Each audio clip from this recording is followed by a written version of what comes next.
Tara, samahan niyo ako. Before anything else, subscribe po kayo sa Ombre Estate dito sa YouTube natin. And meron din tayo ng personal account ng FB. Pwede nyo akong i-message dyan. Diyan, okay. And what else? Ang WhatsApp number ko, nandyan na rin nakalagay. Angelo Geronimo, licensed real estate broker.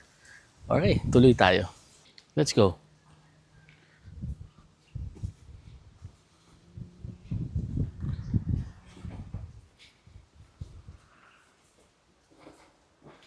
Ito, sa kaliwa, pwedeng gawing guest room or office. At automatic, meron siyang toilet and bath.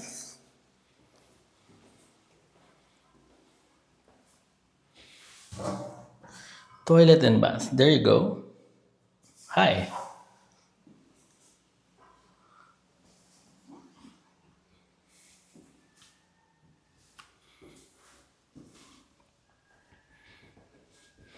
Andito ang common CR sa kanan. Powder room. Tapos ito yung binabanggit ko sa inyo na view natin sa balcony. Ma-appreciate naman yung kitchen, no? Kaya balcony muna tayo, mga kaibigan. Yan ang view mo from your left and then from your right.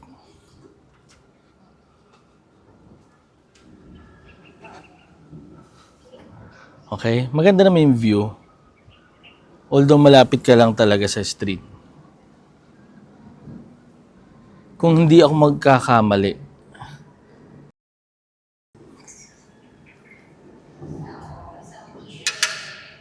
kitchen.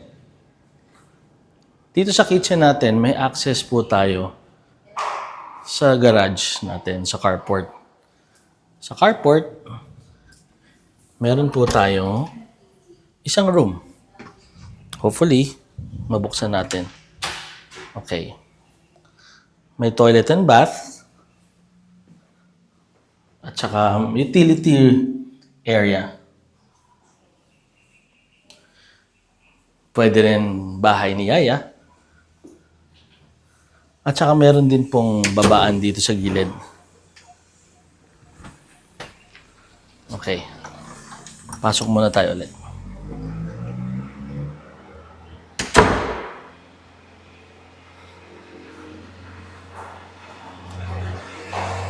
Refrigerator. Punta tayo sa mga rooms.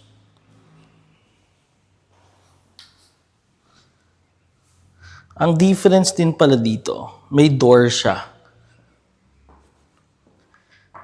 Sa may hagdan.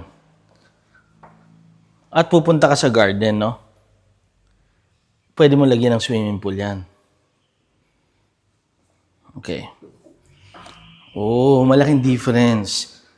Kasi yung last time, okay, kanya-kanyang ganda rin pala talaga. So, ang first door natin, may labasan doon sa garden mo.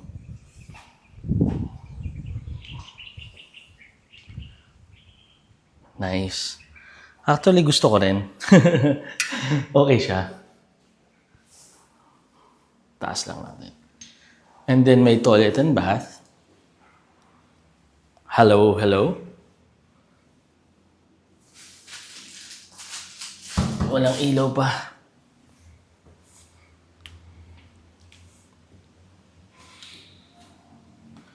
Master bedroom. Toilet and bath.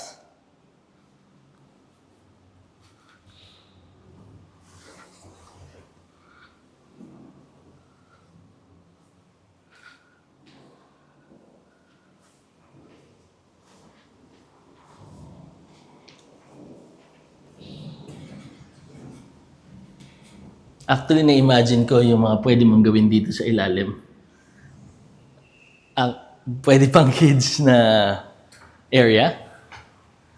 Gagana imagination nila dyan.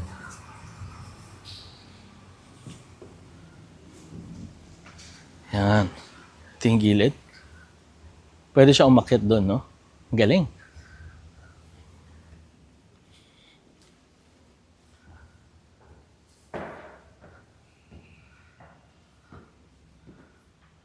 Main door.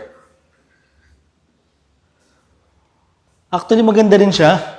Kahit na malapit sa road, okay din yung design.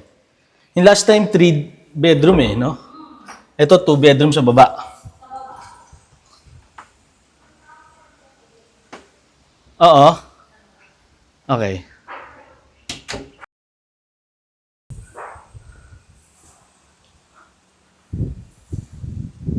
Yan, pababayan dyan. Kaya lang, medyo basa ang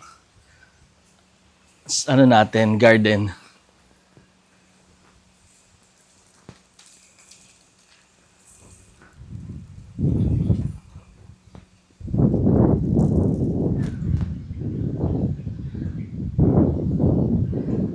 All right.